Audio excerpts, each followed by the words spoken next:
लोगों के साथ अन्याय होने से बचाने वाली पुलिस अब शायद लोगों को गलत आरोप में फंसाने का काम करने लग गई है। ऐसा हम क्यों कह रहे हैं, इस बात का सबूत आपकी टीवी स्क्रीन पर अभी आने वाला है एक वीडियो के माध्यम से।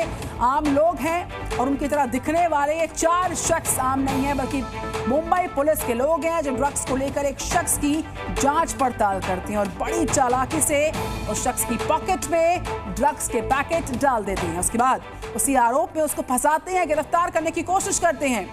इस मामले का खुलासा होते ही इन सब का सस्पेंशन हो गया है, चारों का, और मामले की जांच शुरू हो गई कि इन्होंने ऐसा क्यों किया। पूरा मामला मुंबई के खार इलाके का, जहां पर पुलिस वालों की जो करतूत है वो कैमरे में रिकॉर्ड हो गई और इन पर एक्शन हो चुका है। तो आप देख सकते हैं जेब में ड्रग्स डालते ये चारों पुलिस वाले इस शख्स के नजर आ रहे हैं। ये भूल गए कि आसपास कैमरे लगे हुए हैं, उसमें ये रिकॉर्ड हो रहे हैं, इनकी करतूत रिकॉर्ड हो रही है। और जब खुलासा हुआ इस पूरे मामले का, इन चारों का निलंबन हो चुका है। ये मुंबई का खार इलाका पड़ता है, जहां पर एक घटनाक्रम सामने आया है। किस तरीके से बड़ी चालाकी का परिचय देते हुए ये चारों कैमरे के सामने आ चुके हैं, रिकॉर्ड हो गए, इन पर एक्शन हो गया। और जब शख्स जो है उसको गिरफ्तार करने की कोशिश के दौरान ये पूरा घटनाक्रम सामने आता है, इसको गिरफ्तार करने की कोशिश करते हैं, इसके पॉकेट में ड्रग्स के पैकेट डाल देते हैं। 1 नहीं, 2 नहीं, 3 नहीं, 4 पुलिस वाले हैं जो सिविलियंस की ड्रेस में हैं। एकाएक यहाँ पर आते हैं, जांच के नाम पर, तलाशी के नाम पर इनकी पॉकेट में ड्रग्स डाल देते हैं। दिल्ली में प्रधानमंत्री ने वर्ल्ड लीडर्स फोरम को संबोधित किया, जहां पर पीएम ने एक बार फिर से 2047 तक भारत को विकसित देश बनाने के संकल्प को दोहरा दिया।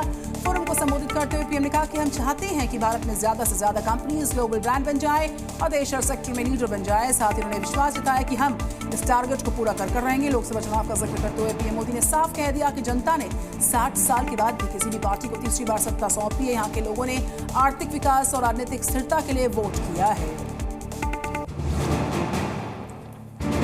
यूपी में सीएम योगी की सरकार बनने के बाद से ही अपराधियों के खिलाफ लगातार कार्रवाई हो रही है। कई अपराधियों के खिलाफ सरकार ने बुलडोजर कार्रवाई की है। यूपी के बाद अब मध्य प्रदेश, राजस्थान में भी इसी तरह की कार्रवाई हो रही है, जिस पर लोग इसे एक समुदाय को परेशान करने का भी आरोप लगा रहे हैं। इस बीच अब जमीयत उलेमाए हिंद ने बुलडोजर कार्रवाई के खिलाफ सुप्रीम कोर्ट में अर्जी दाखिल की है और इस पर रोक लगाने की मांग भी की है। कल सुप्रीम कोर्ट में इस मामले पर सुनवाई होगी और ऐसे में अर्जी में हाल ही में यूपी, मध्य प्रदेश और राजस्थान में बुलडोजर चलाने की घटनाओं का हवाला भी दिया गया है। मध्य प्रदेश में सरकारी कर्मचारियों को लेकर राज्य सरकार ने बड़ा फैसला कर दिया। प्रमोशन के नियम में बदलाव कर दिया। साथ ही संशोधन के बाद अब प्रमोशन छोड़ने वाले कर्मचारियों को नुकसान उठाना पड़ जाएगा और ऐसे में कर्मचारियों को बढ़े हुए वेतनमान का लाभ नहीं मिल पाएगा। राज्य के सामान्य प्रशासन विभाग ने आदेश जारी किया।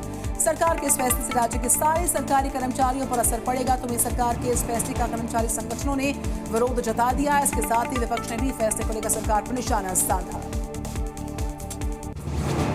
60,000 से ज्यादा पदों के लिए यूपी पुलिस की परीक्षा शांतिपूर्ण तरीके से खत्म हो गई है और इस दौरान सुरक्षा के कड़े इंतजाम किए गए। किसी तरह के नकल को रोकने के लिए प्रशासन सजग दिखा।